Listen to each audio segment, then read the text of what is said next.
जिस राजा का नाम लेते ही डर से लोगों के दिलों की धड़कन तेज हो जाती थी, जिसने अपनों का ही खून बहाकर सत्ता हासिल की। आज हम आपको उसी क्रूर शासक की कहानी सुनाने जा रहे हैं।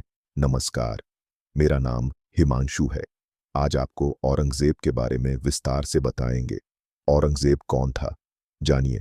सबसे क्रूर मुकुल शासक के बारे में। औरंगजेब हिस्ट्री सत्ता के लिए। औरंगजेब ने अपने पिता शाहजहां को कैद करा दिया, अपने भाई दारा सख की हत्या करवाई, दूसरे भाई मुराद को भी मरवा दिया, जनता पर अनगिनत जुल्म किए और हिंदुओं से कर वसूला। औरंगजेब हिस्ट्री। भारत का इतिहास ऐसी हजारों घटनाओं से बड़ा है जिनसे पता चलता है कि औरंगजेब कुरु मुगल शासक था। औरंगजेब ने भारत के 15 करोड़ लोगों पर वर्षों 1698 से 1707 तक करीब 49 साल तक शासन किया। इस दौरान उसने कई मंदिरों को तुड़वा दिया। आज हम आपको अपनी इस आर्टिकल में उसके बारे में और उसकी कुर्ता की कहानियों के बारे में बताते हैं। औरंगजेब का पूरा नाम अब्दुल मुजफ्फर मुही उद्दीन मोहम्मद औरंगजेब था। इसका जन्म 4 नवंबर 1618 सन में गुजरात के दोहद में हुआ था। औरंगजेब शाहजहां और मुमताज का बेटा था। औरंगजेब के 3 और भाई थे, जिनका नाम दारा सिखो, शाह सूजा और मुराद बख्श था। औरंगजेब मुगलों के इतिहास का ऐसा बादशाह था जिससे सबसे अधिक लोगों ने नफरत की। इस मुगल बादशाह को भारतीयों ने कभी स्वीकार नहीं किया। सत्ता के लिए औरंगजेब ने अपने पिता शाहजहां को कैद करा दिया, अपने भाई दासिक की हत्या करवाई, दूसरे भाई मुराद को भी बीच देकर मरवा दिया, जनता पर अनगिनत जुल्म किए और हिंदुओं से कर वसूला। उसने हिंदुओं पर कई तरह की पाबंदियां भी लगा दी थीं। उसने लाखों हिंदुओं को जवन मुसलमान बनने पर मजबूर किया था। मंदिरों को तोड़ने का दिया आदेश। भारत में कोई मंदिरों को उसने तुड़वा दिया, जिसमें प्रमुख रूप से बाबा काशी विश्वनाथ का मंदिर और सोमनाथ मंदिर शामिल है। औरंगजेब ने सत्ता हासिल करने के लिए अपने परिवार के कई लोगों की हत्या कराई। औरंगजेब का सिर्फ एक लक्ष्य था, वो पूरे भारत पर राज्य करना चाहता था। इसके लिए उसने राज्यों का दमन किया, लेकिन उसकी इच्छा पूरी नहीं हो पाई। औरंगजेब को शिवाजी महाराज से मुकी खानी पड़ी। औरंगजेब को शाहजहां ने सूबेदार से लेकर गवर्नर तक बनाया। औरंगजेब मुगल शासक शाहजहां का तीसरे नंबर का बेटा था। जहांगीर की मौत के बाद आगरा की सत्ता शाहजहां के हाथ में आ गई। औरंगजेब की बहादुरी को देखते हुए शाहजहां ने उसे दक्कन का सूबेदार बना दिया। 1637 में उसकी सवित की राजकुमारी दिलरास बानू बेगम से शादी हुई। इस दौरान औरंगजेब कई हफ्तों के बाद आगरा वापस आया। इस बात से शाहजहां ने नाराज होकर उससे सूबेदारी का पद छीन लिया। इस दौरान औरंगजेब का अपने भाइयों से भी विवाद होने लगा था। शाहजहां ने औरंगजेब को गुजरात के शुभदेर से लेकर अफगानिस्तान का गवर्नर तक बनाया था। अकबर के राजस्व नियम को कर दिया लागू। शाहजहां ने साल 1653 में औरंगजेब को एक बार फिर दक्कन का सूबेदार बना दिया। इस दौरान औरंगजेब ने दक्षिण में अपने परदादा आग पर दाढ़ बनाए राजस्व नियमों को लागू कर दिया। आगरा से दूर होने की वजह से औरंगजेब का बड़ा भाई दाढ़ सिखो शाहजहां का लाडला बन गया, जो अपने पिता का सलाहकार था। द और औरंगजेब की सोच विपरीत थी, जिसके कारण दोनों के बीच विवाद शुरू हो गए। इस दौरान औरंगजेब ने देखा कि सत्ता दारा सिखों के पास जा रही है। गद्दी के लिए भाइयों को मरवा दिया। वर्ष 1656 में शाहजहां काफी बीमार पड़ गया। गद्दी के लिए तीनों भाइयों में विवाद शुरू हो गया था। हालांकि औरंगजेब अपने भाइयों से ज्यादा शक्तिशाली था। इसकी वजह से उसने अपने पिता शाहजहां को बंदी बना दिया और भाइयों की हत्या करवा दी। इसके बाद वही खुद शासक बन गया। औरंगजेब ने अपना राज्य अभिषेक खुद ही करा लिया। भाइयों की हत्या और पिता को बंदी बनाने से प्रजा औरंगजेब से नफरत करने लगी थी। शाहजहां को भी औरंगजेब मनना चाहता था, लेकिन उसे कामयाबी नहीं मिली। हिंदुओं पर किए जुल्म। औरंगजेब कट्टर मुसलमान था, जिसकी वजह से उसने हिंदुओं पर बहुत ज्यादा जुल्म किए। औरंगजेब ने हिंदू रों के मनाने पर रोक लगा दी। उसने तमाम हिंदू मंदिरों को तुबा दिया। हिंदुओं पर अतिरिक्त कर लगाकर उन्हें मुस्लिम धर्म अपनाने के लिए मजबूर किया। औरंगजेब के शासनकाल में प्रजा पर अत्याचार बढ़ गए और मांस खाना, शराब पीना, बेसावित्ती जैसे कार्यों में वृद्धि हो गई।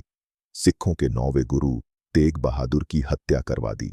मुगल बादशाह औरंगजेब ने कश्मीरी ब्राह्मणों को इस्लाम कबूल करने के लिए मजबूर किया। इसके बाद उन्होंने सिखों के 9वें गुरु तेग बहादुर जी से मदद मांगी।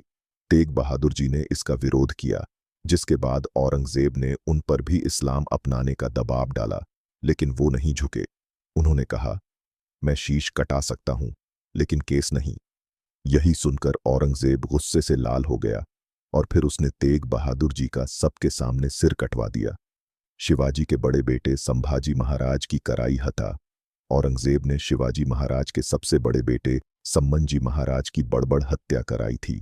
1689 में समानजी महाराज को मुगलों ने धोखे से पकड़ लिया। इसके बाद औरंगजेब ने समानजी महाराज को जिंदा रहने के लिए इस्लाम कबूल करने का प्रस्ताव दिया, लेकिन उन्होंने इससे इनकार कर दिया। इसके बाद मुगलों ने संभाजी महाराज को काफी शारीरिक तनाएं दी, यहां तक कि उनकी चमड़ी उधर दी गई, उनके हाथ काट दिए गए, लेकिन संभाजी महाराज झुके नहीं। औरंगजेब ने 11 मार्च 1689 को छत्रपति जी संभाजी महाराज को फांसी पर चढ़ दिया। छत्रपति समानजी महाराज ने हिंदू धर्म और स्वाभिमान की रक्षा के लिए अपने पनों को तग दिया। उनकी बरोता कर्तव्य और देशभक्ति के लिए आज भी उनको याद किया जाता है। समानजी महाराज को छावा भी कहा जाता है। औरंगजेब के खिलाफ विद्रोह। औरंगजेब के बढ़ते अत्याचार के खिलाफ विद्रोह शुरू होने लगा। शिवाजी महाराज और उनके उत्तराधिकार ने औरंगजेब के खिलाफ विद्रोह किया। सनातनी पंथ के अनुयायियों ने 1692 में औरंगजेब के बढ़ते अत्याचारों और क्रूर नीतियों के खिलाफ देश भर में विद्रोह शुरू हो गए। 1675 में गुरु तेग बहादुर जी की शहादत के बाद सिखों में भारी आक्रोश फैल गया। उन्होंने मुगलों के खिलाफ संघर्ष तेज कर दिया, जो आगे चलकर खालसा पंथ की स्थापना का कारण बना। 1669 में जाटों ने भी अपने अस्तित्व की रक्षा के लिए संगठित विद्रोह किया, जिसका नेतृत्व गोकुला जाट ने किया था। यह संघर्ष आगे चलकर राजा सूरजमल के नेतृत्व में और भी मजबूत हुआ। 1679 में राजपूतों ने औरंगजेब की नीतियों के खिलाफ बगावत की। खासतौर पर मेवाड़ और मारवाड़ के राजाओं ने उसका विरोध किया, क्योंकि उसने उनके क्षेत्रों पर कब्जा करने और मंदिरों को ध्वस्त करने के प्रयास किए। 1686 में अंग्रेजों की ईस्ट इंडिया कंपनी ने भी औरंगजेब के खिलाफ संघर्ष किया। उन्होंने बंगाल और दक्कन में उसके साम्राज्य को कमजोर करने की कोशिश की। औरंगजेब के शासनकाल के अंतिम वर्षों में विद्रोह तेज हो गए, जिससे उसका साम्राज्य अंदर से कमजोर हो गया। लगभग 49 वर्षों तक लोहे की मुट्ठी से शासन करने वाला औरंगजेब अपने जीवन के अंतिम दिनों में अकेला और असहाय महसूस करने लगा।